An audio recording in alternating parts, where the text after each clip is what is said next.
Halo kakak, jadi untuk penginputan produk yang ada dua varian penjualan, misal ada penjualan grosir dan ecer, kita bisa input produknya itu dua kali. Kita input produk utama yang mau kita jual, dan kedua itu kita input produk yang berisi stok dari si produk utamanya itu. Misalnya di sini saya mau menjual mie sedap misalnya ya kak ya, kita buat mie sedap. Mie sedap di sini kita bisa buat grup kategori produk dulu adalah produk yang utama kita mau jual, yaitu di sini kan sebagai mie instan kak. Kategorinya adalah mie instan. Setelah itu kita bisa aktifkan untuk varian. Kita klik kelola varian. Setelah itu tipe varian di sini adalah ukuran. Nah, untuk pilihan varian ini kita bisa buat ya kak ya. Misalnya pilihan varian ada pilihan varian ecer. Selesai, baru kita buat lagi varian keduanya yaitu grosir. Kita klik enter aja atau selesai. Nah, di sini udah ada dua tipe, ada tipe ecer dan tipe grosir, karena keduanya ini punya harga yang berbeda misalnya, atau pengurangan stok yang berbeda seperti itu. Kemudian untuk harga ecer kita bisa cantumkan harga jualnya berapa. Untuk eceran misalnya kita jual di harga 3.500. Kemudian untuk harga grosir itu misalnya jualnya itu per satu dus gitu ya kak ya, misalnya itu di harga 150.000. Kemudian kita udah bisa klik simpan.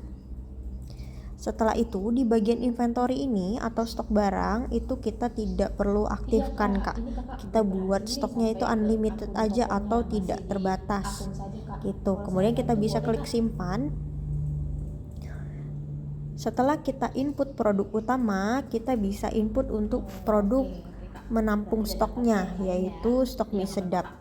Jadi kita bisa masukkan di sini adalah stok mie sedap. Kemudian grup produk di sini adalah sebagai kategori stok. Harga jual di situ kita bisa nonaktifkan aja, diabaikan, dinolkan saja. Kemudian lacak inventory kita aktifkan. Kemudian jumlah stok yang tersedia saat ini kita jabarkan. Misalnya untuk stok dari mie sedap di sini ada 50 pieces atau 50 bungkus. Kita buat aja di sini 50. Peringatan sisa stok juga bisa diisi sebagai notifikasi, misalnya 10.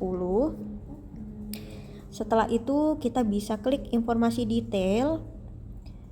Dicoba scroll ke bawah, kita bisa cantumkan untuk harga beli ya kak ya, atau harga modal. Harga beli di sini kita bisa cantumkan harga modal per satu piecesnya mie sedap. Misalnya di sini kakak modalnya itu di 2.500. Kakak buat aja di sini 2.500. Oke, seperti ini. Kemudian di bagian kakak coba scroll ke bawah lagi, ada yang namanya tidak muncul di menu point of sale. Jadi di sini kakak bikin iya, lalu kakak simpan. Nah, di sini kita sudah berhasil menginput mie sedap dan stok mie sedap. Kemudian kakak bisa kaitkan produk mie sedap dengan stok mie sedapnya. Caranya tinggal kakak klik mie sedap. Setelah itu kakak pilih bahan atau resep. Nah, di sini kita bisa buat untuk eceran ini misalnya mengurangi satu produk gitu ya kak ya. Kita klik tambah, lalu terapkan ke semua varian. Produknya kita pilih. Di sini produk yang mau kita kaitkan adalah stok mie sedap. Setelah itu kita klik selesai. Di sini saya buat selesai ya kak ya. Nah, setelah itu kakak bisa masukkan quantity di sini kita buat aja 1. Kemudian unit pengukuran di sini adalah pieces atau satuan boleh. Kemudian kita simpan. Nah, baru di bagian sini kakak bisa atur untuk ecer ini mengurangi satu produk. Kemudian untuk grosir misalnya mengurangi anggaplah 20 produk misalnya, seperti itu.